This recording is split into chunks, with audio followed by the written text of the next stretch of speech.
Okay, let's see if this works. It. I just kind of realised that I didn't have videos on all of the things that I said I had videos on. So here's a quick little addition. So we're right at the end of book 9. They've had sex, so we're now in the post-lapsarian state. They've woken up after a terrible night's sleep full of really bad dreams, and they look at each other with eyes opened but minds darkened. You might at this point want to go back to the BBC Sounds short programme where there was a really interesting discussion about Adam and Eve's argument there, and we got a nice bit of context. Nice to make some Cornell notes there. Just a reminder then that he, at the start of book 9, Adam did remind Eve that this really wasn't a good idea to go off on her own, but he maybe could let her go for a short while if that was going to make her miss him. And Eve, she took some offence to this, actually, and was very keen that that Adam didn't doubt her faith in both him and God. And she reminded him that, freedom and happiness can't exist if you have a life of confinement. Everything's changed now. They realise their nakedness. They're very concerned about that. And Adam has quite a few concerns. The first being, how will he actually be able to now look at God or any of the angels that used to, to visit him, converse with him, teach him? They'll be too bright now for his, for his human eyes to see. And so he considers whether he should just live the life of a savage in solitude, in some glade obscured, where highest woods impenetrable to star or sunlight spread their umbrage broad and brown as evening. Cover me, pines, hide me. There's a lot of this that I'm afraid does remind me a little bit of, a toddler in a tantrum running off and, flinging themselves on their bed, kicking their feet a little bit. So that's one of his first thoughts, is not to own up to what he's done, not to face what he's done, but to think, I'm going to run off and hide.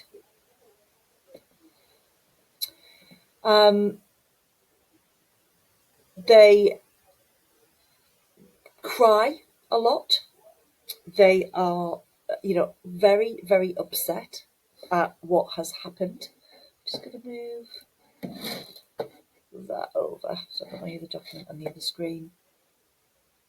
And so what we see here is that psychological effect on them as well. So this is the effect that it's having in their inward state of mind. And look at these new emotions that they're now feeling: anger, hate, mistrust, suspicion, discord. They haven't experienced these things before. Everything's just been lovely.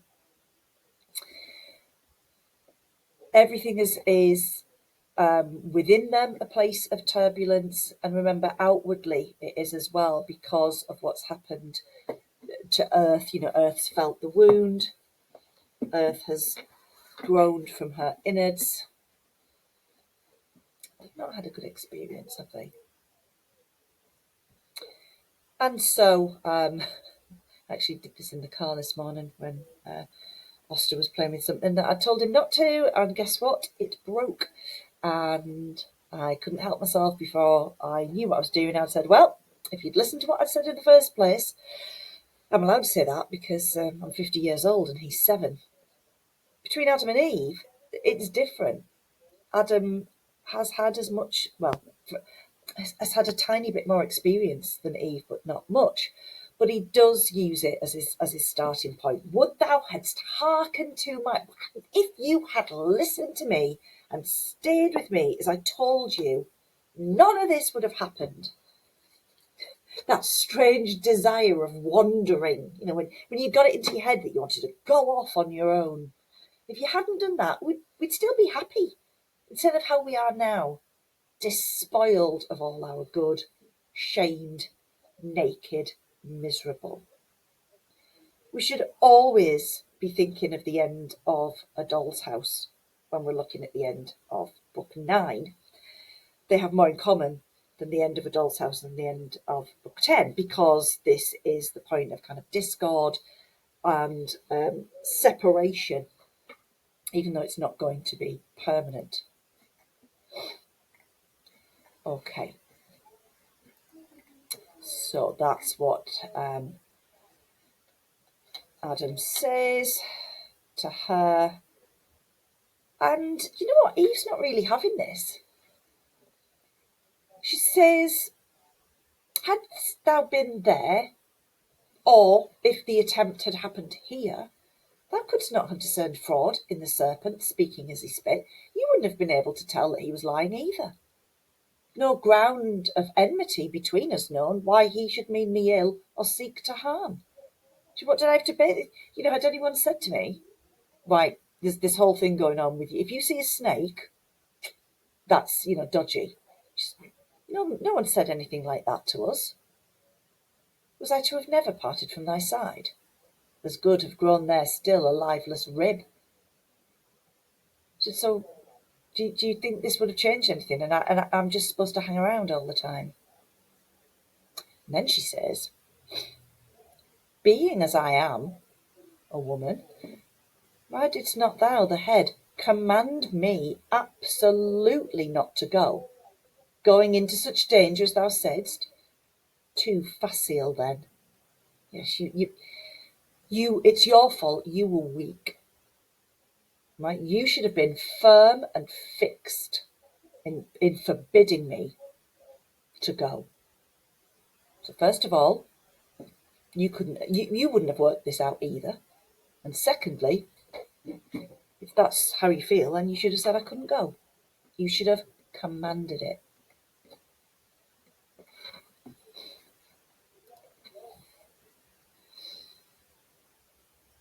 This infuriates Adam. Is this the love? Is this the recompense of mine to thee, ungrateful Eve, expressed immutable when thou wert lost? Not I, who might have lived, enjoyed immortal bliss, yet willingly chose rather death with thee. And am I now upbraided as the cause of thy transgression? Hang on, is this the way you pay me back for choosing to be with you even in death? You're now going to say that it's my fault? Not enough, severe it seems, in thy restraint. What could I more? And this is interesting, isn't it? He says, I warned you, I admonished you, I foretold the danger and the lurking enemy that lay in wait. Beyond this had been force, and force upon free will hath here no place. So now we're getting to the crux of it. This is Adam's get out of jail free card. I mean, it doesn't speak to why Adam chose death with Eve when he still, in my opinion, should have chosen obedience to God.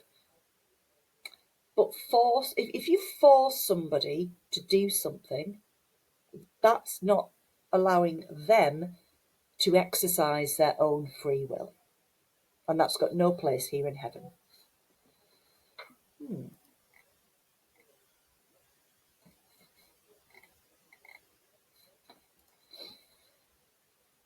But oh no, you knew better. Confidence bore thee on.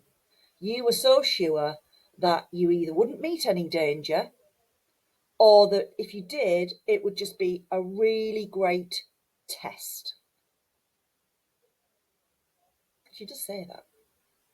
And perhaps I also erred in overmuch admiring what seemed in thee so perfect, that I thought no evil durst attempt thee.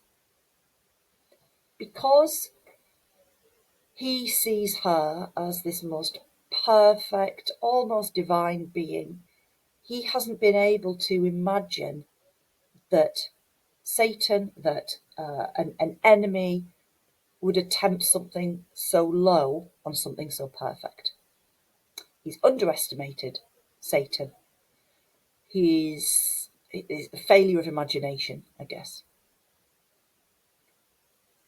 But I rue that error now, which has become my crime, and thou the accuser. Thus it shall befall him who to worth in women over trusting lets her will rule.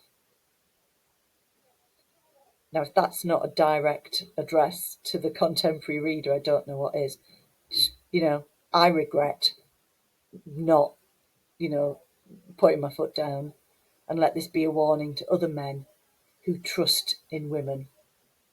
Restraint she will not brook, and left to herself, if evil thence ensue, she first his weak indulgence will accuse.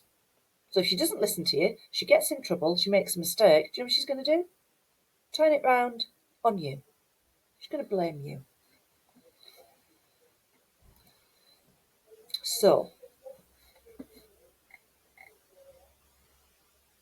it ends. I don't really know why I haven't added this into this last slide. Seems a bit remiss. But the last few lines are, thus they in mutual accusation spent the fruitless hours. So let's just come out of that and we'll add that in live. Why the heck not? Duplicate slide. You can just see me.